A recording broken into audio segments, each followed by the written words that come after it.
Hi, everyone. I'm Debbie Baaske, Acting Rails Member Engagement Manager, and I am here with you with another edition of the Specialized Library Spotlight.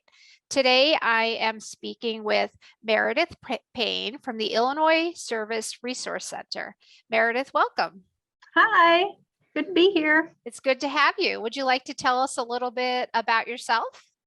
Sure. I am a newly minted librarian. I've been at this job for about 2 years, and it was a career change for me. I came from the world of user experience. So there's a lot of similarities in terms of, getting to know your community and doing things to best serve them. It was just very digital based and for, website designs for different clients in the area. So I decided that I wanted to be more community facing, and I went back to school to become a librarian. And then this job came up as the director of the library actually liked to hire students because it's kind of a small, very small library. So it's a good introduction to kind of all of the different kinds of things that a librarian has to do all in one. So I'm a librarian of one here, and I've been here for about 2 years, and I inherited about 2,000 different books and DVDs and other kinds of resources. And I also work as a librarian for the Chicago Public Library System part-time right now. So kind of both of those two things together. So far so good. And I look forward to kind of keeping on learning about librarianship and sinking my teeth into it. That sounds great. I'm not sure if everyone knows what the Illinois Service Resource Center does. Do you want us to tell us a little bit about the organization as well as what the Resource Center, what you are doing there? Yeah, so the Illinois Service Resource Center provides behavior support for students who are deaf and hard of hearing and visually impaired. So it's under the Illinois Board of Education, and our umbrella organization is right now is the Northwest Suburban Special Education Organization. So we are located in Mount Prospect, and the Service Resource Center itself provides free training and on-site assistance, and they all over the state. So they have people all over the state that help parents and professionals. And there's a professional development training that they do in person and online now that we're in a pandemic situation. We have a digital newsletter that kind of highlights different events around the area around the state for deaf and hard of hearing and visual students with visual impairments. So there's a lot of different resources. It's been around for over 25 years. It's a small organization, but mighty.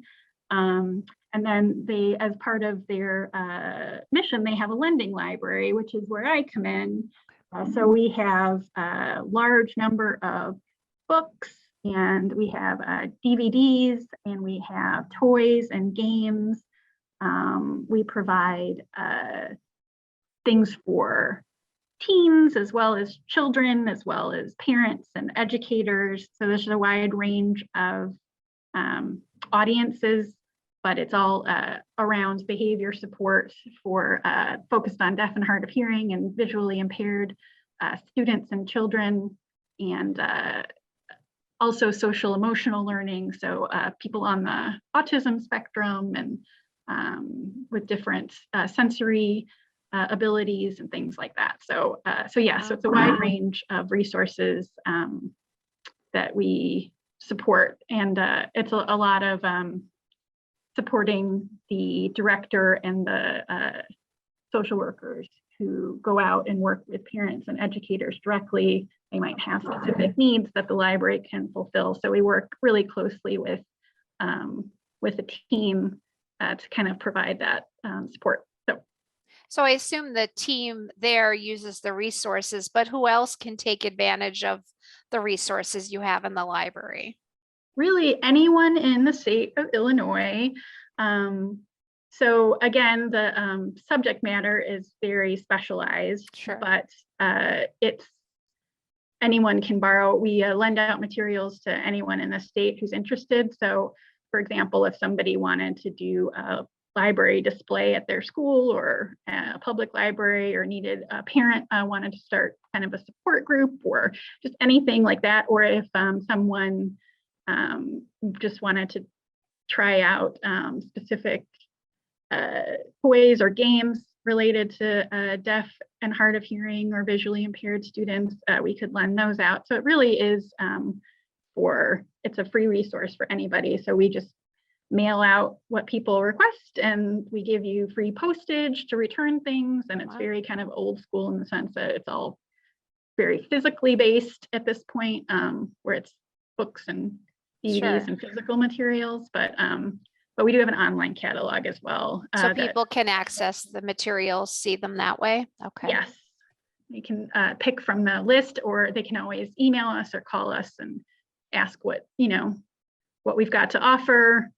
A lot of parents will find out about us and then ask us, I have a specific behavioral issue with my kid. Can you suggest some resources? So we are available for that. We have reading lists online as well, okay, where people can see different lists of resources for specific subjects, and we can send out and recommend materials based on that kind of request. So we can work with anybody basically in the state. Okay. Are your doors physically open for browsers, or is it basically requests that come through online? We can, people can come in by appointment, basically. So it's we're located in a administration building for the NSSEO.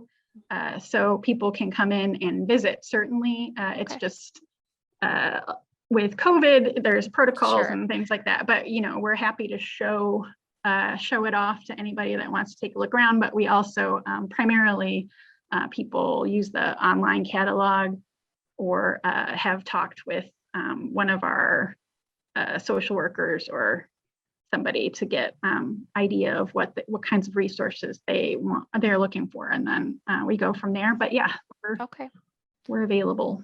And we'll certainly include a link to that within this presentation, so people can find the great materials that you have. And have you heard from or worked with other libraries of different types, either public libraries or I haven't been here that long, but I know that in the past we've worked with different public libraries to provide display materials for them, or school libraries to provide display materials for them. We have a fairly generous budget too, so we can that's wonderful. kind of give things. If people want a permanent display, we can work with them to kind of create something like that, to just provide materials around, again, specifically the deaf and hard of hearing and visually impaired and social emotional learning kinds of subjects that we're experts in. So that's great. You might hear from some it's fun to put those things together. Yeah, we've put together like book bags, like a great. A package with discussion materials. We have book club materials available too for specific set of books that we've got multiple copies of. So you can lead a book discussion if you're interested in a specific book discussion as a public library, for example, and you want the discussion materials, or a school. I guess public libraries might already have those materials available, but not all of them. So looking for ideas, we're happy to partner with them and do that kind of thing. That's absolutely great. Like I said, I think some of the viewers will be definitely interested in that type of partnership and information. So I'm sure they'll be in touch. Oh, good. Yes, Yeah. we're here. Again, library of one. I work basically 1 day a week in the library, but Okay. I do work from home for another day, Mm-hmm. give or take, per week. So Okay. so just know that. But then also, I would be remiss if I didn't mention that we also have resources for uh, education professionals and social workers and psychologists. We have a test library that we're really working hard to build up right now, Okay. with psychological tests and guidelines. So you can find a list of all of the tests that we have available online as well. Some people like to borrow the test kits just to see if it's something that they want to purchase, because they can be a big chunk of change for Yep. people. So you can see what's in it.